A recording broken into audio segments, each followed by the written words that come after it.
Hi hello ಎಲ್ರಿಗೂ ನಮಸ್ಕಾರ. ಹೇಗಿದ್ದೀರಾ? ನಾನಂತೂ ತುಂಬಾ ಚೆನ್ನಾಗಿದ್ದೀನಿ. ಸೊ ನೀವು ಕೂಡ ತುಂಬಾ ಚೆನ್ನಾಗಿದ್ದೀನಿ ಅಂತ ನಾನು 100% ಭಾವಿಸ್ತೇನೆ ರೀ. ಓಕೆ, ನನ್ನ ಚಾನಲ್ನ ಯಾರೆಲ್ಲ ಸಬ್ಸ್ಕ್ರೈಬ್ ಮಾಡಿಲ್ಲ ನೀವುಗಳು ದಯವಿಟ್ಟು ಲೈಕ್ ಮಾಡಿ, ಶೇರ್ ಮಾಡಿ, ಹಾಗೆ ಒಂದು ಸಬ್ಸ್ಕ್ರೈಬ್ ಮಾಡಿ, ಕಮೆಂಟ್ ಮಾಡಿ ಅಂತ ಹೇಳ್ತಾ, ಅಲ್ಲಿ ಎಲ್ಲ ಸಬ್ಸ್ಕ್ರೈಬ್ ಮಾಡಿಲ್ಲ ನೀವುಗಳು ದಯವಿಟ್ಟು ಲೈಕ್ ಮಾಡಿ, ಶೇರ್ ಮಾಡಿ, ಹಾಗೆ ಒಂದು ಕಮೆಂಟ್ ಮಾಡಿ ಅಂತ ರಿಕ್ವೆಸ್ಟ್ ಮಾಡ್ತಾ ಇವತ್ತಿನ ವಿಡಿಯೋ ಸ್ಟಾರ್ಟ್ ಮಾಡ್ತೀನಿ. ಸೊ ಸ್ಟಾರ್ಟ್ ಮಾಡೋಕ್ಕಿಂತ ಮುಂಚೆ welcome back to Deepak Kannadiga YouTube channel. Okay ವೀಕ್ಷಕರೇ, ಹಾಗಾದರೆ ಆಲ್ರೆಡಿ ನೀವೆಲ್ಲ ತಮ್ಮನೇಲಿ ನೋಡಿದ್ದೀರಾ, ನಿಮ್ಗೆ ಗೊತ್ತಿದೆ ಇದು ಯಾವ ಬಿಸ್ನೆಸ್ಸು ಅಂತ ಆಲ್ರೆಡಿ ಅಲ್ವಾ? ಸೊ ಯಾವ ಬಿಸ್ನೆಸ್ ಹೇಳಿ? ಓಕೆ, ಇದು ಕ್ಯಾಶ್ಯೂ ನಟ್ಸ್ ಅಂದರೆ ಗೋಡಂಬಿ ಬೀಜ. ಕೆಲವರು ಗೋಡಂಬಿ ಕಾಯಿ ಅಂತಲೇ ಕರಿತೀರಾ, ಒಬ್ಬೊಬ್ಬರು ಅಂತ ಕರೀತಾರೆ, ಒಬ್ಬರು ಗೋಡಂಬಿ ಬೀಜ ಅಂತ ಕರೀತಾರೆ, ಒಬ್ಬೊಬ್ಬರು ಗೋಡಂಬಿ ಕಾಯಿ ಅಂತ ಕರೀತಾರೆ, ಒಬ್ಬೊಬ್ಬರು ಕ್ಯಾಶ್ಯೂ ನಟ್ಸ್ ಅಂತ ಸ್ಟೈಲಾಗಿ ಇಂಗ್ಲೀಷಲ್ಲಿ ಹೇಳ್ತಾರೆ. ಓಕೆ, ಈ ಬಿಸ್ನೆಸ್ ಎಲ್ಲಿ ಮಾಡಬೇಕು, ಯಾವ ಸ್ಥಳದಲ್ಲಿ ಮಾಡಬೇಕು, ಮನೆಯಲ್ಲೂ ಮಾಡ್ಬೋದಾ, ಯಾವ ಥರ ಬಂಡವಾಳ ಇರುತ್ತೆ, ಯಾವ ಥರ ಮಿಷಿನರಿ ಯೂಸ್ ಮಾಡ್ತೀರಾ, ಯಾವ ಥರ ಪ್ಯಾಕಿಂಗ್ ಮಾಡಬೇಕು, ಹಾಗೆ ಯಾವ್ಯಾವ ಥರ ನಟ್ಸ್ ಇರುತ್ತೆ, ಯಾವ ಥರ ಕಟಿಂಗ್ ಮಾಡಿಸ್ಬೇಕು, ಮತ್ತು ಯಾವ ಥರ ಲೈಸೆನ್ಸ್ನ ತಗೋಬೇಕು, ಏನು ಪ್ರೈಸು, ಯಾವ ಥರ ಪ್ಯಾಕಿಂಗು, ಸೆಲ್ಲಿಂಗು, ಪ್ರತಿಯೊಂದು ನಾನು ನಿಮಗೆ ಈ ವಿಡಿಯೋ ಮೂಲಕ ಹೇಳ್ಕೊಡ್ತೀನಿ. ಓಕೆನಾ? ಯಾವುದೇ ಕಾರಣಕ್ಕೂ ವಿಡಿಯೋನ ಸ್ಕಿಪ್ ಮಾಡಿಬಿಡಿ. ಸ್ಕಿಪ್ ಮಾಡಿದ್ರೆ ನಿಮಗೆ 100% ಮಿಸ್ ಆಗುವಂಥ ಚಾನ್ಸಸ್ ಕೆಲವೊಂಥದ್ದು ಇರುತ್ತೆ, ಕೆಲವೊಂದು ಇಂಪಾರ್ಟೆಂಟ್ ಪಾಯಿಂಟ್ಸ್ ಇರುತ್ತೆ, ಅದೆಲ್ಲ ಮಿಸ್ ಆಗುತ್ತೆ. ಓಕೆನಾ? ಹಾಗಾದರೆ ಇವತ್ತಿನ ವಿಡಿಯೋನ ಸ್ಟಾರ್ಟ್ ಮಾಡ್ತೀನಿ ಫ್ರೆಂಡ್ಸ್. ನೋಡಿ, ಈ ಬಿಸ್ನೆಸ್ಗೆ ಮುಖ್ಯವಾಗಿ ಬೇಕಾಗಿರುವಂಥದ್ದು 3 ಅಂಶಗಳು. 1 ಸ್ವಚ್ಛತೆ, 2 ಗುಣಮಟ್ಟ, 3ನೇದು ಪ್ಯಾಕಿಂಗ್. ಸ್ವಚ್ಛತೆ ಅಂದರೆ ಗೊತ್ತು ನಿಮಗೆ, ನೀಟಾಗಿ ಇರಬೇಕು. ಸೊ ಪ್ಯಾಕಿಂಗ್ ಮಾಡುವ ಕೆಲವೊಂದ್ಸರಿ ಏನಾಗುತ್ತೆ ಅಂದರೆ ಹೇರ್ ಫಾಲ್ ಆಗಿರುತ್ತೆ, ಅಂದರೆ ಕೂದಲುಗಳು ಪ್ಯಾಕ್ ಒಳಗೆ ಬಿದ್ದಿರುವಂಥ ಚಾನ್ಸಸ್ ಇರುತ್ತೆ, ಡಸ್ಟ್ಗಳಿರುತ್ತೆ, ಮತ್ತು ಆಯಿಲಿ ಐಟಮ್ಗಳಿರುತ್ತೆ. ಸೊ ಇದನ್ನು ಆದಷ್ಟು ಅವಾಯ್ಡ್ ಮಾಡಿ. ಕ್ಲೀನಾಗಿ ಹೈಜೀನ್ ಆಗಿದ್ದರೆ ಮಾತ್ರ ನಿಮ್ಮ ಒಂದು ಪ್ರಾಡಕ್ಟ್ನ ಸೇಲ್ ಮಾಡೋಕ್ಕೆ ತುಂಬಾ ಈಸಿ ಆಗುತ್ತೆ. 2ನೇದು ಗುಣಮಟ್ಟ. ಸೊ ನೀವು ಪ್ಯಾಕಿಂಗ್ ಮಾಡಾದ್ಮೇಲೆ ಅದು ತುಂಬಾ ಹಾರ್ಡ್ ಆಗಿರಬೇಕು, ಅದು ಯಾವುದೇ ಕಾರಣಕ್ಕೂ ಸಾಫ್ಟ್ ಆಗಬೇಕು. ಓಕೆನಾ? ಸೊ ನೀವು ಒಂದು ವೇಳೆ ಕಸ್ಟಮರ್ ತಿಂದರೆ ಸೊ ಅದು ಯಾವುದೇ ಕಾರಣಕ್ಕೂ ಅವರಿಗೆ ಸಾಫ್ಟ್ ಅನಿಸ್ಬಾರ್ದು, ಮೆತ್ತಗೆ ಅನಿಸ್ಬಾರ್ದು, ಅದು ಹಾರ್ಡಾಗಿರಬೇಕು. ಅವ್ರು ಯಾವಾಗ ಪ್ಯಾಕ್ ಓಪನ್ ಮಾಡ್ತಾರೋ ಅದು ಹಾರ್ಡಾಗಿರಬೇಕು, ಗಟ್ಟಿಯಾಗಿರಬೇಕು, ಬಾಯಿಗೆ ಇಟ್ಟರೆ ಕರಮ್ ಅನ್ಬೇಕು. ಸೊ ಅದು ಬಿಟ್ಟು ಅದು ಮೆತ್ತಗಾಯ್ತು ಅಂದರೆ ಖಂಡಿತ ನೆಕ್ಸ್ಟ್ ಟೈಮ್ ಅದನ್ನು ಯಾರೂ ತಗೊಳ್ಳೋದೇ ಇಲ್ಲ, ರಿಜೆಕ್ಟ್ ಮಾಡ್ತಾರೆ. 3ನೇದು ಬಂದ್ಬಿಟ್ಟು ಪ್ಯಾಕಿಂಗು ತುಂಬಾ ನೀಟಾಗಿ ಚೆನ್ನಾಗಿರಬೇಕು. ಸೊ ಐದರ್ ನೀವು ಸೀಲಿಂಗ್ ಆದರೂ ಮಾಡಿ, ಇಲ್ಲ ಕ್ಯಾಂಡಲ್ ಇಟ್ಬಿಟ್ಟು ನೀವು ಅದನ್ನು ಏನದಂತೀರ ಅದು ಸುಟ್ಟಾದರೂ ನೀವು ಪ್ಯಾಕಿಂಗ್ ಮಾಡಿ. ಸೊ ಕ್ಯಾಂಡಲ್ ಇಟ್ಟರೆ ಏನಾಗುತ್ತೆ ಅಂದರೆ ಕಪ್ ಕಲರ್ ಕಾಣಿಸುತ್ತೆ. ಸೊ ಅಲ್ಲಿ ಕಪ್ ಕಲರ್, ಯಾಕಂದರೆ ಪ್ಲಾಸ್ಟಿಕ್ ಅಲ್ವಾ, ಸುಟ್ಟಾಗ ಅದು ಕಪ್ಪೇ ಆಗೋದು. ಸೊ ಆದಷ್ಟು ನೀವು ಸೀಲಿಂಗ್ ಮಿಷಿನ್ ಇಟ್ಕೊಂಡ್ರೆ ತುಂಬ ಒಳ್ಳೆಯದು. ಅದು ಯಾವ ಥರ ಇರುತ್ತೆ ಪ್ರತಿಯೊಂದು ನೆಕ್ಸ್ಟ್ ನಿಮ್ಗೆ ಹೇಳ್ತಾ ಹೋಗ್ತೀನಿ. ಓಕೆನಾ? ಸೊ ಇದು ಮೇನ್ 3 ಅಂಶಗಳು. ಓಕೆನಾ? ಇದು ಬಿಟ್ಟು ನೆಕ್ಸ್ಟು ಈ ಕ್ಯಾಶ್ಯೂ ನಟ್ನ ಎಲ್ಲಿ ನೀವು ಬೈ ಮಾಡಬೇಕು ಅಂತ ನೋಡೋದಾದರೆ ಹೋಲ್ಸೇಲ್ ಡೀಲರ್ಗಳಲ್ಲಿ ನೀವು ಬೈ ಮಾಡ್ಬೋದು. ಇಲ್ಲಾಂದರೆ ನಿಮ್ಮ ಊರ ಹತ್ರ ಯಾವುದೋ ಒಂದು ಫ್ಯಾಕ್ಟ್ರಿಗಳಿದ್ದರೆ ಅಲ್ಲಿ ನೀವು ಬಲ್ಕಲ್ಲಿ ಬೈ ಮಾಡ್ಬೋದು. ಓಕೆನಾ? ಆವಾಗ ನಿಮಗೆ ಲಾಭ ಸಿಗುತ್ತೆ. ನೀವು ಯಾವುದೋ ಒಂದು ದಿನಸಿ ಅಂಗಡಿ, ಯಾವುದೋ ಒಂದು ಶಾಪಲ್ಲಿ ಹೋಗ್ಬಿಟ್ಟು ತೊಗೊಂಡು ನೀವೇ ನೆಕ್ಸ್ಟ್ ಮಾಡ್ತೀನಿ ಅಂದರೆ ನಿಮಗೆ ಮಾರ್ಜಿನ್ ಸಿಗೋಲ್ಲ. ಫಸ್ಟು ನೀವು ಮಾಡಬೇಕಾಗಿರುವಂಥ ಕೆಲಸ, ಒಂದು ಡಿಸ್ಟ್ರಿಬ್ಯೂಟರ್ ಹತ್ರ ಹೋಗಬೇಕು, ಇಲ್ಲಾಂದರೆ ಫ್ಯಾಕ್ಟ್ರಿ ಹತ್ರ ನೀವು ಬಲ್ಕಲ್ಲಿ ತಂದು ಮನೆಯಲ್ಲಿ ಸ್ಟೋರ್ ಆಗಿ ಇಟ್ಕೋಬೇಕಾಗತ್ತೆ. ಓಕೆನಾ? ಹಾಗಾದರೆ ನೆಕ್ಸ್ಟು ಈ ಕ್ಯಾಶ್ಯೂ ನಟ್ಸ್ ಅಂದರೆ ಈ ಗೋಡಂಬಿ ಬೀಜನ ಯಾವ ಥರ ಕಟ್ಟಿಂಗ್ ಮಾಡಬೇಕು ಅಂತ ನಾವು ನೋಡೋದಾದರೆ, ಓಕೆ, ಸಿಂಗಲ್ ಪೀಸಸ್ಸು ಅದು ಆಲ್ರೆಡಿ ಬರುತ್ತೆ. ಓಕೆನಾ? 2 ಪೀಸಸ್, 4 ಪೀಸಸ್, 6 ಪೀಸಸ್ ಮತ್ತು 8 ಪೀಸಸಲ್ಲಿ ನೀವು ಕಟ್ಟಿಂಗ್ಸ್ ಮಾಡಿ ಪ್ಯಾಕಿಂಗ್ ಮಾಡಬೇಕಾಗತ್ತೆ. ಓಕೆ, ಹಾಗಾದರೆ ನಿಮ್ಗೊಂದು ಡೌಟ್ ಇರ್ಬೋದು, ಇದು ಎಲ್ಲೆಲ್ಲಿ ಮೂವಿಂಗ್ ಜಾಸ್ತಿ ಇದೆ ಅಂತ. ಓಕೆ, ಅದಕ್ಕೂ ನಾನು ಆನ್ಸರ್ ಕೊಡ್ತೀನಿ. ಸೊ ಬೆಂಗಳೂರು ಪ್ರದೇಶಗಳಲ್ಲಿ, ಅಂದರೆ ರಾಜಧಾನಿ ಬೆಂಗಳೂರಲ್ಲಿ ಯಾರೆಲ್ಲ ಈ ಬಿಸ್ನೆಸ್ ಶುರು ಮಾಡಬೇಕಂತಿದ್ದೀರಲ್ಲ, ನೀವುಗಳು 2 pieces, 1 pieces, 4 pieces, 6 pieces, 8 pieces ಮಾಡಿ, ಚೆನ್ನಾಗಿದೆ. ಯಾಕಂದರೆ 5 ಸ್ಟಾರ್ ಹೋಟ್ಲಲ್ಲಿ ಈ ಐಸ್ ಕ್ರೀಮ್ ಮೇಗಡೆಲ್ಲ ಹಾಕ್ತೀವಲ್ಲ ಕ್ಯಾಶು, ಅವೆಲ್ಲ 8 ಪೀಸಸ್ ಚಿಕ್ಕ ಇರುತ್ತೆ, ಅವೆಲ್ಲ 8 ಪೀಸಸ್ ಅಲ್ಲೆಲ್ಲ ನಡೆಯುತ್ತೆ. ಬ್ಯಾಂಗ್ಳೂರು ಲಿಮಿಟಲ್ಲಿ ಇವೆಲ್ಲದೂ ನಡೆಯುತ್ತೆ, ಎಲ್ಲ ಕಡೆ ಮೂವಿಂಗ್ ಚೆನ್ನಾಗಿದೆ. ತುಂಬ 5 ಸ್ಟಾರ್ ಹೋಟ್ಲಸ್ಸು, ಚಿಕ್ಕ ಹೋಟೆಲ್ಸ್ಗಳು, ಬೇಕರಿಗಳು, ರೆಸ್ಟೋರೆಂಟ್ಗಳು ಇಲ್ಲೆಲ್ಲ ನಡೀತಾ ಇದೆ. ಆದರೆ ಈ ಹಳ್ಳಿಗಳಲ್ಲಿ ಮತ್ತು ಡಿಸ್ಟಿಕ್ ಲೆವೆಲು, ತಾಲೂಕು ಲೆವೆಲ್ ಇಂಥಲ್ಲೆಲ್ಲ ಜಾಸ್ತಿ ಮೂವ್ಮೆಂಟ್ ಇರಲ್ಲ. ಸೊ ಅಂಥವ್ರು ದಯವಿಟ್ಟು ಸಿಂಗಲ್ ಪೀಸು, 2 ಪೀಸ್, 4 ಪೀಸ್ ಇಷ್ಟೇ ಸಾಕು, 6 ಪೀಸಸ್ಸು ಬೇಡ. ಅದನ್ನು ಕಟಿಂಗ್ ಮಾಡ್ಕೊಳ್ಳಿ. ಅಂದರೆ ನಿಮ್ಗೆ ಗೊತ್ತಲ್ವಾ, ಕೆಲವರು 2 ಪೀಸ್, 4 ಪೀಸ್, 6 ಪೀಸ್ ಅಂದರೆ ಗೊತ್ತಾಗ್ತಾ ಇಲ್ಲ. ಏನಿಲ್ಲ, ಸಿಂಗಲ್ ಪೀಸ್ ಅಂದರೆ ಸಿಂಗಲ್ ಆಗಿರುತ್ತೆ, 2 ಜಾಯಿಂಟ್ ಆಗಿರುತ್ತೆ, ಅದನ್ನು 2 ಡಿವೈಡ್ ಮಾಡಿದ್ರೆ 2 ಪೀಸ್ ಆಗುತ್ತೆ. ಅದನ್ನೇ ಹಿಂಗೆ ಮಧ್ಯಕ್ಕೆ ಸೆಂಟ್ರಿಗೆ ಹೊಡೆದ್ರೆ 4 ಪೀಸ್ ಆಗುತ್ತೆ. ಓಕೆನಾ? ಅದನ್ನೇ ಕಟ್ ಮಾಡ್ತಾ ಹೋದ್ರೆ 6 ಪೀಸ್ ಆಗುತ್ತೆ, ಚಿಕ್ಕದಾಗಿ 8 ಪೀಸ್ ಆಗುತ್ತೆ. ಈ ಥರ ಡಿವೈಡ್ ಮಾಡ್ತಾರೆ. ಓಕೆನಾ? ಅದನ್ನು ನಾನು ನಿಮ್ಗೆ ಮುಂದಕ್ಕೆ ಹೇಳ್ತಾ ಹೋಗ್ತೀನಿ. ಫಸ್ಟಿಗೆ ಹಿಂಗೆ ಕನ್ಫ್ಯೂಸ್ ಆಗಿಬಿಡುತ್ತೆ, ಫಸ್ಟ್ ಹಿಂಗೆ ತಿಳ್ಕೊಳ್ಳಿ. ಸೊ ಗೊತ್ತಾಯ್ತಲ್ಲ, ಬೆಂಗಳೂರಲ್ಲಿ ಯಾವ ಥರ, ಡಿಸ್ಟಿಕಲ್ಲಿ ಯಾವ ಥರ, ಹಳ್ಳಿಲಿ ಯಾವ ಥರ ಇರೋರಿಗೆ ಯಾವ ಥರ ಅಂತ ನಾನು ನಿಮ್ಗೆ ಆಲ್ರೆಡಿ ಎಕ್ಸ್ಪ್ಲೇನ್ ಮಾಡಿದ್ದೀನಿ. ಇದನ್ನು ನೀಟಾಗಿ ನೀವು ಫಾಲೋ ಅಪ್ ಮಾಡಿ. ಓಕೆನಾ? ಸೊ ನೆಕ್ಸ್ಟ್ ನೋಡೋದಾದರೆ ಬಂಡವಾಳ ಅಂದರೆ ಇನ್ವೆಸ್ಟ್ಮೆಂಟ್. ಸೊ ಇದರಲ್ಲಿ ಇನ್ವೆಸ್ಟ್ಮೆಂಟ್ ಯಾವ ಥರ ಅಂತ ನಾವು ನೋಡಿದ್ರೆ, ಮೇಯ್ನಾಗಿ ಫಸ್ಟ್ ಬೇಸಿಕ್ ಆಗಿ ಬೇಕಾಗಿರುವಂಥದ್ದೇ ಪ್ಯಾಕಿಂಗ್ ಸೀಲಿಂಗ್ ಮಿಷಿನ್. ಅಂದರೆ ಈ ಗೋಡಂಬಿ ಇರುತ್ತಲ್ಲ ಅದನ್ನು ನೀವು ಪ್ಯಾಕ್ ಒಳಗೆ ಹಾಕ್ಬಿಟ್ಟು ಸೀಲ್ ಮಾಡೋಕ್ಕೆ ಒಂದು ಮಿಷಿನ್ ಬರುತ್ತೆ, ಓಕೆನಾ. ಹಿಂಗೆ ಪ್ಲಗ್ ಮಾಡಿಬಿಟ್ಟು ಆ ಮಿಷಿನ್ ಹೀಟ್ ಆಗುತ್ತೆ. ಹೀಟ್ ಆದಮೇಲೆ ನೀವು ಗೋಡಂಬಿ ಕವರೊಳಗೆ ಗೋಡಂಬಿನ ಹಾಕಿಬಿಟ್ಟು ಈ ಸೀಲಿಂಗ್ ಮಿಷಿನ್ ಇಟ್ಬಿಟ್ಟು ಹಿಂಗೆ ಇಟ್ಟಿದ್ರೆ ಅದು ಕ್ಲೀನಾಗಿ ಪ್ಯಾಕ್ ಆಗುತ್ತೆ. ಸೊ ಅದ್ರ ಬೆಲೆ ಬಂದುಬಿಟ್ಟು ಆನ್ಲೈನ್ ಫ್ಲಿಪ್ಕಾರ್ಟಲ್ಲಿ ಅಥವಾ ಅಮೆಝಾನ್ ಸಿಗುತ್ತೆ, ಇಲ್ಲ ನಿಯರೆಸ್ಟ್ ಶಾಪಲ್ಲೂ ಸಿಗುತ್ತೆ, ಎಲೆಕ್ಟ್ರಿಕಲ್ ಶಾಪಲ್ಲಿ ಅಲ್ಲಿ ಹೋಗಿ ಕೊಡ್ತಾರೆ. ಸೊ ಆನ್ಲೈನ್ ನಾನು ಹೇಳ್ತೀನಿ 1500 ಸ್ಟಾರ್ಟ್ ಆಗುತ್ತೆ, ಅಪ್ ಟು 5000 10,000 ತನಕ ಇದೆ. ಸೊ 5000 ತೊಗೊಂಡ್ರೆ ನಿಮಗೆ ತುಂಬಾ ಚೆನ್ನಾಗಿರುತ್ತೆ, ಕ್ವಾಲಿಟಿ ಕೂಡ ಚೆನ್ನಾಗಿರುತ್ತೆ, ಲಾಂಗ್ ಟರ್ಮ್ ಬರುತ್ತೆ, ಕಮರ್ಷಿಯಲ್ ಯೂಸ್ಗೆ ನೀವು ಯೂಸ್ ಮಾಡ್ಬೋದು ಇದನ್ನು. ಸೊ ತುಂಬಾ ಚೆನ್ನಾಗಿದೆ. ಯಾರಿಗಾರ ಲಿಂಕ್ ಬೇಕಂದರೆ ದಯವಿಟ್ಟು ಕಮೆಂಟ್ ಮಾಡಿ, ಕಮೆಂಟ್ ಬಾಕ್ಸಲ್ಲಿ ನಾನು ನಿಮಗೆ ಅದನ್ನು ಶೇರ್ ಮಾಡ್ತೀನಿ, ಓಕೆನಾ. ಸೊ ಇದನ್ನು ತೊಗೊಳ್ಳಿ, ಇದು ಬೇಸಿಕ್. ಆ್ಯಕ್ಚುಲಿ ಆಯಿತು, ನನ್ನ ಹತ್ರ 5,000 ರೂಪಾಯಿ 10,000 ರೂಪಾಯಿ ಇಲ್ಲ, 1,000 ರೂಪಾಯಿನೂ ಕೂಡ ಇಲ್ಲ, ನನಗೆ ಬೇರೆ ಯಾವ ಥರ ಆಪ್ಷನ್ ಕೊಡಿ ಅಂದರೆ, ಸೊ ಕ್ಯಾಂಡಲ್ ಇರುತ್ತಲ್ಲ ಆ ಕ್ಯಾಂಡಲ್ ಕೂಡ ನೀವು ಕವರನ್ನು ಅಂದರೆ ಈ ಕ್ಯಾಶ್ಯೂ ನಟ್ ಅಂದರೆ ಗೋಡಂಬಿನ ಅದರೊಳಗೆ ಹಾಕಿಬಿಟ್ಟು ಕರೆಕ್ಟಾಗಿ ತೂಕ ಎಲ್ಲ ಮಾಡಿ, ಸೊ ಅದನ್ನು ಕ್ಯಾಂಡಲ್ ಕೂಡ ನೀವು ಸುಡ್ಬೋದು. ಆದರೆ ಕ್ಲೀನಾಗಿರಲ್ಲ. ಕ್ಯಾಂಡಲ್ ಸುಟ್ಟರೆ ಏನಾಗುತ್ತೆ ಅಂದರೆ ಕವರ್ ವೈಟ್ ಇರುತ್ತಲ್ವ, ಸೊ ಅವಾಗ ಈ ಕವರು ಬ್ಲ್ಯಾಕ್ ಆಗೋವಂಥ ಚಾನ್ಸ್ ಇರುತ್ತೆ. ಅವಾಗ ತಗೊಳ್ಳೋರು ಕೂಡ ತಗೊಳ್ಳೋಲ್ಲ. ಸೊ ಕವರ್ ಸುಟ್ಟೋಗಿದೆ, ಇಲ್ಲಿ ಕ್ಯಾನ್ಸರ್ ಕಂಟೆಂಟ್ ಇರುತ್ತೆ ಅಂದ್ಬಿಟ್ಟು ಅದನ್ನು ರಿಜೆಕ್ಟ್ ಮಾಡ್ತಾರೆ. ನಿಮ್ಮ ಪ್ರಾಡಕ್ಟ್ ಎಲ್ಲ ಲಾಸ್ ಆಗುತ್ತೆ, ನಿಮಗೆ ಯಾವುದು ಮೂವ್ ಆಗೋಲ್ಲ, ಸೈಡ್ ಒಂದು ಕಡೆ ಬಿದ್ದಿರುತ್ತೆ, ಅಂಗಡಿಯನ್ನು ಕೂಡ ತಗೊಳ್ಳಲ್ಲ. ಸೊ ನೀಟಾಗಿ ಪ್ಯಾಕಿಂಗ್ ಆಗಿದ್ರೆ ಮಾತ್ರ ತೊಗೊತಾರೆ, ಓಕೆನಾ. ಸೊ ನೀಟಾಗಿ ಮಿಷಿನಲ್ಲಿ ಅದನ್ನು ಸೀಲಿಂಗ್ ಮಾಡಿದ್ರೆ ತುಂಬಾ ಚೆನ್ನಾಗಿರುತ್ತೆ, ಕ್ವಾಲಿಟಿ ಆ್ಯಂಡ್ ಕ್ವಾಂಟಿಟಿ, ಹಾಗೆ ಪ್ಯಾಕಿಂಗ್ ಕೂಡ ತುಂಬಾ ಚೆನ್ನಾಗಿರುತ್ತೆ.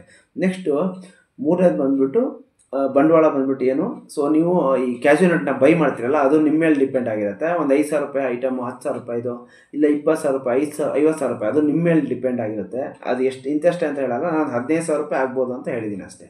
ಸೊ ಅದು ನಿಮ್ಮ ಮೇಲೆ ಡಿಪೆಂಡ್ ಆಗಿದೆ, ನೀವು ಎಷ್ಟು ರೂಪಾಯಿದು ಮೆಟೀರಿಯಲ್ನ ಬೈ ಮಾಡ್ತೀರೋ ಅದು ನಿಮ್ಮ ಮೇಲೆ ಡಿಪೆಂಡ್. ಇಲ್ಲಿ ತನಕ ನಿಮ್ಗೆ ಅರ್ಥ ಆಯ್ತಲ್ಲ. ಹಾಗಾದರೆ ನೆಕ್ಸ್ಟು ಪ್ಯಾಕಿಂಗ್, ಅಂದರೆ ಈ ಪ್ಯಾಕಿಂಗ್ ಮಾಡೋ ಮಾದರಿ ಯಾವ ಥರ ಅಂತ ನಾವು ನೋಡೋದಾದರೆ, ಫಸ್ಟು 100 ಗ್ರಾಮ್ಸು, ಎರಡನೇದು 250 ಗ್ರಾಮ್ಸು, ಮೂರನೇದು 500 ಗ್ರಾಮ್ಸು, ನಾಲ್ಕನೇದು 1000 ಗ್ರಾಮ್ಸ್, ಅಂದರೆ 1 kg.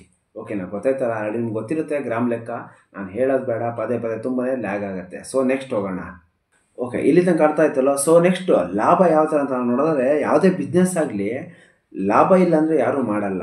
ಸೊ ಫಸ್ಟು ಬಿಸ್ನೆಸ್ ಮಾಡೋಕ್ಕಿಂತ ಮುಂಚೆ ಈ ಬಿಸ್ನೆಸ್ನ ಲಾಭ ಇದೆಯಾ ಅಂತ ನೋಡ್ತಾರೆ. ಸೊ ಯಾವುದೇ ಒಂದು ಪ್ರಾಡಕ್ಟ್ ಆಗಲಿ ಅದಕ್ಕೆ ಡಿಮ್ಯಾಂಡ್ ಜಾಸ್ತಿ ಇದೆ ಅಂದರೆ, ಮತ್ತು ಅದರ ರೇಟ್ ಕೂಡ ಜಾಸ್ತಿ ಇದೆ ಅಂದರೆ ಲಾಭ ಕೂಡ ದೊಡ್ಡದಾಗಿರುತ್ತೆ. ಅರ್ಥ ಆಯ್ತಲ್ವಾ.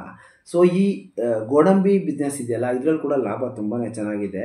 ಸೊ ಯಾವ ಥರ ಲಾಭ ಅಂತ ನಾವು ನೋಡೋದಾದರೆ, 1 kg ಗೋಡಂಬಿನ ನೀವು ಫ್ಯಾಕ್ಟ್ರಿಲಿ ಅಥವಾ ಹೋಲ್ಸೇಲ್ ಡೀಲರಲ್ಲಿ 700ರಿಂದ 900 ತನಕ ನೀವು ಪರ್ಚೇಸ್ ಮಾಡ್ತೀನಿ ಅನ್ನೋದಾದರೆ, ಅದನ್ನು ನೀವು 100 ಗ್ರಾಮ್ ಆಗಿ, ಅಂದರೆ 100 ಗ್ರಾಮ್ಸ್ ಪೌಚ್ ಆಗಿ ನೀವು ಡಿವೈಡ್ ಮಾಡಿ, ಒಂದೊಂದು ಪೌಚ್ನ ಅಂದರೆ 100 ಗ್ರಾಮ್ ಪೌಚ್ನ 120ಯಿಂದ ಅಪ್ ಟು 140 150 ರೂಪೀಸ್ ತನಕ ನೀವು ಸೇಲ್ ಮಾಡ್ತೀನಿ ಅನ್ನೋದಾದರೆ, ಸೊ ನಿಮಗೆ 1 kg ಗೋಡಂಬಿಗೆ ಹತ್ತತ್ರ 240ರಿಂದ 400 ರೂಪಾಯಿ ತನಕ ಲಾಭ ಸಿಗುತ್ತೆ, ಓಕೆನಾ. ಸೊ ತುಂಬಾ ಚೆನ್ನಾಗಿದೆ ಲಾಭ. ಸೊ ಅರ್ಥ ಆಯ್ತಲ್ವಾ. ಮತ್ತೊಂದು ಸರಿ ಬೇಕಾದ್ರೆ ರಿಪೀಟ್ ಮಾಡ್ತೀನಿ ನೋಡಿ. ಸೊ ನೀವು 1 kg ಗೋಡಂಬಿನ ಹೋಲ್ಸೇಲ್ ಆಗಿ 700ರಿಂದ 900 ರೂಪಾಯಿ ತನಕ ನೀವು ಹೋಲ್ಸೇಲ್ ಡೀಲರ್ ಅಥವಾ ಫ್ಯಾಕ್ಟ್ರಿಯಿಂದ ನೀವು ಪರ್ಚೇಸ್ ಮಾಡಿದ್ದಲ್ಲಿ, ನೆಕ್ಸ್ಟ್ ಸೊ ಅದನ್ನು ನೀವು 100 ಗ್ರಾಮ್ಸ್ ಆಗಿ ಡಿವೈಡ್ ಮಾಡಿ ಪೌಚ್ ಮಾಡಿ 120ರಿಂದ 150 ರೂಪಾಯಿ ತನಕ ನೀವು ಲಾಭವನ್ನು ಮಾಡ್ತೀನಿ ಅನ್ನೋದಾದರೆ, ನಿಮಗೆ 1 kgಗೆ 250ರಿಂದ 400 ರೂಪಾಯಿ ತನಕ ಲಾಭ ಸಿಗುತ್ತೆ, ಓಕೆನಾ. ತುಂಬಾ ಚೆನ್ನಾಗಿದೆ ಲಾಭ. 1 kgಗೆ ನೀವು 200 ರೂಪಾಯಿಯಿಂದ 450 ರೂಪಾಯಿ ತನಕ ಲಾಭ ತೊಗೊಂಡ್ರೆ ಅಂದರೆ ಲೆಕ್ಕ ಹಾಕಿ, ದಿನಕ್ಕೆ ಎಷ್ಟು ಲಾಭ ಇರ್ಬೋದಲ್ವ. ನಾನು ಹೇಳ್ತಿರೋದು ಜಸ್ಟ್ 10 ಪೌಚಿಗಷ್ಟೇ. ದಿನಕ್ಕೆ 100 ಪೌಚ್ ಆದರೆ ಎಷ್ಟಾಯಿತು ಲೆಕ್ಕ ಹಾಕಿ ಅಲ್ವಾ. ತುಂಬ ಚೆನ್ನಾಗಿದೆ ಬಿಸ್ನೆಸ್, ಓಕೆನಾ. ಸೊ ನೆಕ್ಸ್ಟ್ ಮೇನ್ ವಿಷಯ ಬಂದುಬಿಟ್ಟು ಮಾರ್ಕೆಟಿಂಗು. ಸೊ ಮಾರ್ಕೆಟಿಂಗ್ ಯಾವ ಥರ ಮಾಡಬೇಕು ಅಂತ ನಾನು ನಿಮಗೆ ಹೇಳ್ಕೊಡ್ತೀನಿ, ಓಕೆನಾ. ಫಸ್ಟು ನೀವು ಯಾವುದೇ ಬಿಸ್ನೆಸ್ ಶುರು ಮಾಡಿ ನಿಮ್ಮ ಪ್ರಾಡಕ್ಟ್ನ ಮನೇಲಿ ತಂದು ಸ್ಟಾಕ್ ಇಟ್ಕೊಂಡು ಆಮೇಲೆ ಮಾರ್ಕೆಟಿಂಗ್ ಮಾಡಬೇಡಿ, ಓಕೆನಾ.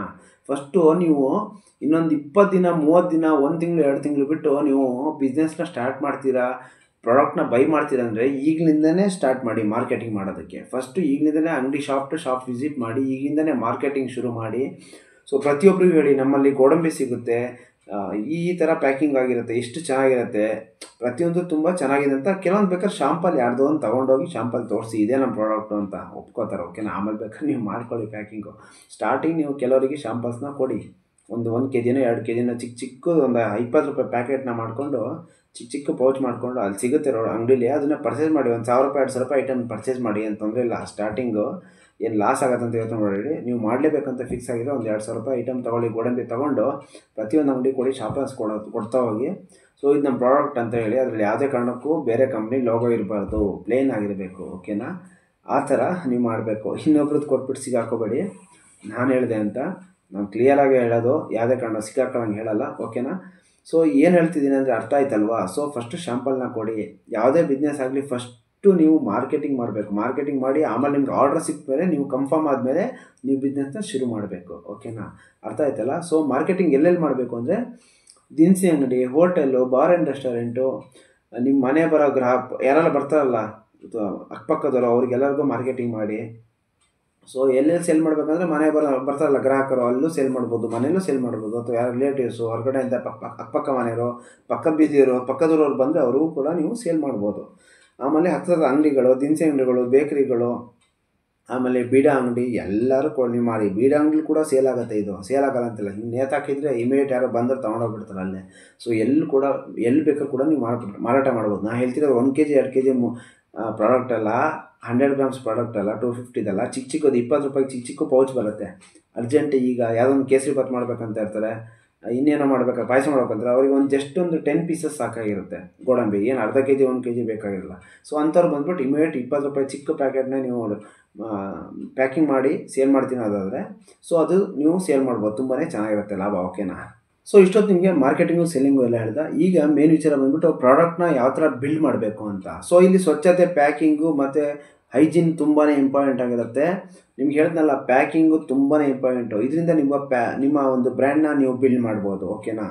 ಸೊ ನೀವು ಯಾವ ಥರ ಬ್ರ್ಯಾಂಡ್ನ ಬಿಲ್ಡ್ ಮಾಡ್ಬೋದು ಅಂದರೆ ನಿಮ್ಮ ಮೇನ್ ಕ್ವಾಲಿಟಿ ಚೆನ್ನಾಗಿರುತ್ತೆ, ಪ್ಯಾಕಿಂಗ್ ಚೆನ್ನಾಗಿರಬೇಕು, ಮತ್ತು ಸರ್ವಿಸ್ ಕೂಡ ಚೆನ್ನಾಗಿರಬೇಕು, ಆನ್ ಟೈಮ್ ಡೆಲಿವರಿ ಇರಬೇಕು, ಕಂಟಿನ್ಯೂಟಿ ಇರಬೇಕು. ಇಲ್ಲಾಂದರೆ ಯಾರು ಕೂಡ ನಿಮ್ಮ ಹತ್ರ ತೊಗೊಳ್ಳಲ್ಲ, ಓಕೆನಾ? ಇಷ್ಟು ಮೇನ್ ಇಂಪಾರ್ಟೆಂಟು ನಿಮ್ಮ ಪ್ರಾಡಕ್ಟ್ನ ನೀವು ಬಿಲ್ಡ್ ಮಾಡೋದಕ್ಕೆ. ಸೊ ಇಲ್ಲಿ ತನಕ ನಿಮಗೆ ಕ್ಲೀನಾಗಿ ಅರ್ಥ ಆಯ್ತಲ್ವ? ಈಗ ಮೇನ್ ವಿಷಯ ಏನಂದರೆ ರಿಜಿಸ್ಟ್ರೇಷನ್ ಮತ್ತು ಲೈಸೆನ್ಸ್. ಯಾವುದೇ ಬಿಸ್ನೆಸ್ ಆಗಲಿ ರಿಜಿಸ್ಟ್ರೇಷನ್ ಮತ್ತು ಲೈಸೆನ್ಸು ತುಂಬಾ ಇಂಪಾರ್ಟೆಂಟ್ ಆಗುತ್ತೆ. ಫಸ್ಟು ರಿಜಿಸ್ಟ್ರೇಷನ್ ಯಾವ ಥರ ಅಂದರೆ ಉದ್ಯಮದಲ್ಲಿ ನೀವು ರಿಜಿಸ್ಟ್ರೇಷನ್ ಮಾಡಬೇಕು. ನಿಮ್ಮ ಹತ್ತಿರದ ಒಂದು ಸೈಬರ್ ಸೆಂಟರ್ ಇರುತ್ತಲ್ಲ, ಅಲ್ಲಿ ಹೋಗ್ಬಿಟ್ಟು ನೀವು ಉದ್ಯಮ ರಿಜಿಸ್ಟ್ರೇಷನ್ ಮಾಡಿಸಿದ್ರೆ ತುಂಬಾ ಒಳ್ಳೆಯದು. ಮತ್ತು ಲೈಸೆನ್ಸ್ ಯಾವುದಂದರೆ FSSAI, ಏನು ಹೇಳಿ? FSSAI ಅಂದರೆ ಫುಡ್ ಲೈಸೆನ್ಸ್ನ ನೀವು ಇಲ್ಲಿ ಮಾಡಿಸ್ಬೇಕಾಗತ್ತೆ. ಒಂದು ವೇಳೆ ನಾಳೆ ದಿನ ನಿಮ್ಮ ಒಂದು ಗೋಡಂಬಿನ ಯಾರೋ ಕಸ್ಟಮರ್ ತಿಂದುಬಿಟ್ಟು ಅವರಿಗೆ ಹೊಟ್ಟೆ ನೋವಾಗಿ ಏನೋ ಹೆಚ್ಚು ಕಮ್ಮಿ ಆಗಿ ಫುಡ್ ಪಾಯ್ಸನ್ ಆಗಿ ಇನ್ನೊಂದೇನೋ ಆಗಿ ನಿಮ್ಮ ಮೇಲೆ ಕೇಸ್ನ ಹಾಕಿದ್ರೆ ನೀವು ಅದನ್ನು ಫೈಟ್ ಮಾಡೋದಕ್ಕೆ ಗಟ್ಸಿರಬೇಕು, ಓಕೆನಾ? ಸೊ ಇದರಲ್ಲಿ ಲೈಸೆನ್ಸ್ ಇಲ್ಲ ನನ್ನ ಹತ್ರ ಎಲ್ಲ ಲೈಸೆನ್ಸ್ ಇತ್ತು ನಾನು ಗಟ್ಸ್ ಮಾಡ್ತೀನಿ ಅನ್ನೋದಲ್ಲ. ಇದರಲ್ಲಿ ಕೆಪಾಸಿಟಿ ಎಲ್ಲ ತೋರಿಸಂಗಿಲ್ಲ. ಯಾಕಂದರೆ ಒಂದು ವೇಳೆ ಫುಡ್ ಪಾಯ್ಸನ್ ಆಯ್ತಂದರೆ ನಿಮ್ಮ ಲೈಸೆನ್ಸ್ ಕೂಡ ಕ್ಯಾನ್ಸಲ್ ಆಗುತ್ತೆ. ಸೊ ಲೈಸೆನ್ಸ್ ಮಾಡಿಸಿದ್ರೆ ನಿಮ್ಗೆ ಭಾಳ ಒಳ್ಳೆಯದು. ನೀವು ಫೇಸ್ ಮಾಡೋಕ್ಕೆ ಕೆಪಾಸಿಟಿ ಇರುತ್ತೆ. ನೀವು ಯಾವುದೇ ಕಾರಣಕ್ಕೂ ಈಗ ನೋಡಿ, ಫುಡ್ ಲೈಸೆನ್ಸ್ ಇಲ್ಲದೆ ಅಥವಾ ರಿಜಿಸ್ಟ್ರೇಷನ್ ಇಲ್ಲದೆ ನೀವು ಈ ಬಿಸ್ನೆಸ್ನ ಮಾಡ್ತೀವಿ ಅಂದರೆ ನಾಳೆ ನಿಮಗೆ ತುಂಬಾ ಪ್ರಾಬ್ಲಮ್ ಆಗುತ್ತೆ. ಸೊ ಅದಕ್ಕೆ ಬೆಟರ್ ಹೇಳ್ತಾ ಇದ್ದೀನಿ, ದಯವಿಟ್ಟು ರಿಜಿಸ್ಟ್ರೇಷನ್ ಮಾಡಿ ಮತ್ತು ಫುಡ್ ಲೈಸೆನ್ಸ್ ಮಾಡಿಸಿದ್ರೆ ತುಂಬಾ ಒಳ್ಳೆಯದು ಈ ಬಿಸ್ನೆಸ್ಗೆ ಅಂತ ಹೇಳ್ತಾ ಇದ್ದೀನಿ. ಓಕೆ, ನೆಕ್ಸ್ಟ್ ಹೋಗೋಣ. ಓಕೆ, ಹಾಗಾದರೆ ಇಲ್ಲಿ ತನಕ ನಿಮಗೆ ನೀಟಾಗಿ ಅರ್ಥ ಆಯ್ತು ಅನ್ಕೋತೀನಿ. ಕೊನೆಯದಾಗಿ ಹೇಳ್ತೀನಿ, ನೇಮು ಅಂದರೆ ಬ್ರ್ಯಾಂಡ್ ನೇಮ್ನ ಯಾವ ಥರ ಇಡಬೇಕು ಅಂತ. ಸೊ ಯಾವುದೇ ಐಟಮ್ ಆಗಲಿ, ಯಾವುದೇ ಪ್ರಾಡಕ್ಟ್ ಆಗಲಿ, ಅಲ್ಲಿ ಬ್ರ್ಯಾಂಡ್ ಇದ್ರೇ ಒಂದು ಮಾರ್ಕೆಟ್ ರನ್ ಆಗೋಕ್ಕೆ ಸಾಧ್ಯ. ಓಕೆ, ಕರೆಕ್ಟ್ ಅಲ್ವಾ? ಸೊ ಈ ಬ್ರ್ಯಾಂಡ್ನ ನೀವು ಯಾವ ಥರ ರನ್ ಮಾಡಬೇಕಂದ್ರೆ ಒಂದು ಲೋಗೋನ ಇಡಬೇಕಾಗತ್ತೆ, ಕಂಪ್ನಿ ಹೆಸರನ್ನ ಇಡಬೇಕಾಗತ್ತೆ. ನೀವು ಲೋಗೋ ಏನು ಬೇಡ, ಕಂಪ್ನಿ ಹೆಸರು ಇಡಿ ಸಾಕು. ಅದನ್ನು ಎಲ್ಲಿ ಪ್ರಿಂಟ್ ಮಾಡಬೇಕಾದ್ರೆ ನಿಯರೆಸ್ಟ್ ಪ್ರಿಂಟಿಂಗ್ ಪ್ರೆಸ್ಸಲ್ಲಿ ಹೋಗ್ಬಿಟ್ರೆ ನಿಮಗೊಂದು ಚಿಕ್ಕದಾಗಿ ಲೋಗೋನ ನಿಮ್ಗೆ ರೆಡಿ ಮಾಡಿಕೊಡ್ತಾರೆ, ಅಂದರೆ ಬ್ರ್ಯಾಂಡ್ನ ರೆಡಿ ಮಾಡಿ ಕೊಡ್ತಾರೆ. ಸೊ ಅದನ್ನು ನೀವು ಕ್ಯಾಶುನಟ್ ಒಳಗೆ ಅಥವಾ ಹೊರಗಡೆ ಈ ರೆಕ್ಟಿಲ್ ಪೀಸ್ ಇರುತ್ತೆ ಹಿಂದ್ಗಡೆ, ಅಂದರೆ ನಾನು ಹೇಳ್ತಿರೋದು 20 ರೂಪಾಯಿ ಪ್ಯಾಕೆಟು, 20 ರೂಪಾಯಿ ಪ್ಯಾಕೆಟು, ಅದರಲ್ಲಿ ಕೂಡ ನೀವು ಹೊರಗಡೆ ಲೋಗೋನ ಜಸ್ಟ್ ಮೇಲೆ ಅನಿಸ್ಬೋದು. ಪ್ಯಾಕಲ್ಲಿ ಏನು ಬೇಡ. ಇಲ್ಲ ನಾನು ಪ್ಯಾಕಲ್ಲೇ ಹಾಕಬೇಕು ಅನ್ನೋದಾದರೆ, ನಂಗೆ ಲೇಬಲ್ ಬೇಕು ಅನ್ನೋದಾದರೆ ಲೇಬಲ್ ಮಾಡಿಕೊಡ್ತಾರೆ ಪ್ರಿಂಟಿಂಗ್ ಪ್ರೆಸ್ಸಲ್ಲಿ. ಅದನ್ನು ನೀವು ಕ್ಯಾಶುನಟ್ ಒಳಗೆ ಹಾಕಿ ಸೀಲ್ ಹೊಡೆದು ನೀವು ಮಾರಾಟವನ್ನು ಮಾಡ್ಬೋದು. ಸೊ ಯಾವ ಥರ ಹೆಸರಿಡ್ಬೋದು ಅಂತ ನೋಡಿದ್ರೆ ನಾನು ಕೆಲವೊಂದು ಎಕ್ಸಾಂಪಲ್ ಕೊಡ್ತೀನಿ. ನೀವು ಅದನ್ನೇ ಇಡಿ ಅಂತ ಹೇಳ್ತಿಲ್ಲ, ನಿಮ್ಮಿಷ್ಟ, ನಿಮ್ಮ ಥಿಂಕಿಂಗು, ನಿಮ್ಮ ಬ್ರೈನ್ ಥಿಂಕಿಂಗು. ಸೊ ನನ್ನ ಕಡೆಯಿಂದ ಕೆಲವೊಂದು ಸಜೆಷನ್ಗಳು ಯಾವ ಥರ ನೇಮ್ ಇಡ್ಬೋದು ಅಂತ ನೋಡಿದ್ರೆ, ಸೊ ಯಾವುದೊಂದು ಪ್ಲೇಸಸ್ ಹೆಸರಿಡಿ, ಇಲ್ಲಾಂದರೆ ನಮ್ಮ ಕರ್ನಾಟಕದ ಫೇಮಸ್ ಪ್ಲೇಸ್ಗಳು, ಇಲ್ಲಾಂದರೆ ನದಿಗಳ ಹೆಸರು, ಇಲ್ಲ ನಿಮ್ಮ ತಂದೆ ತಾಯಿ ಹೆಸರು, ಇಲ್ಲ ದೇವ್ರ ಹೆಸರು, ಯಾವುದೋ ಒಂದು ಡಿಫ್ರೆಂಟ್, ನಿಮ್ಮ ಮಗು ಹೆಸರು, ಮೊಮ್ಮಗು ಹೆಸರು, ಇಲ್ಲ ನಿಮ್ಮ ಹೆಸರೇ, ನಿಮ್ಮ ಹೆಸರು ಹೆಂಡತಿ ಹೆಸರು, ಇಲ್ಲ ಯಾವುದೋ ಒಂದು ಪ್ರಾಡಕ್ಟ್ ಬಗ್ಗೆ ಹೆಸರು ಇಟ್ಬೇಡಿ. ಯಾಕಂದರೆ ಕಾಪಿ ಪೇಸ್ಟ್ ಆಗುತ್ತೆ. ಇನ್ನೊಬ್ಬದ ಹೆಸರನ್ನು ಕದಿಯೋಕ್ಕೆ ಹೋಗಬೇಡಿ. ಆವಾಗ ನಿಮ್ಮದು ಅವ್ರ ಬ್ರ್ಯಾಂಡ್ ಕ್ರಿಯೇಟ್ ಆಗುತ್ತೆ ಹೊರತು ನಿಮ್ಮ ಬ್ರ್ಯಾಂಡ್ನ ಕ್ರಿಯೇಟ್ ಮಾಡೋಕ್ಕೆ ಸಾಧ್ಯನೇ ಇಲ್ಲ. ಸೊ ಆದಷ್ಟು ನೀವು ಡಿಸ್ಟಿಕ್ ಲೆವೆಲಲ್ಲಿ ಯಾವ್ದು ಫೇಮಸ್ ಇದೆ ಅದನ್ನ ಇಡಿ. ನಿಮ್ಮ ಡಿಸ್ಟಿಕಲ್ಲಿ ಏನು ಫೇಮಸ್ ಇದೆ, ಈ ಮಲೆನಾಡು ಅಂದರೆ ಮಲೆನಾಡು ಕ್ಯಾಶ್ಯೂ ನಟ್ಸ್ ಅಂತ.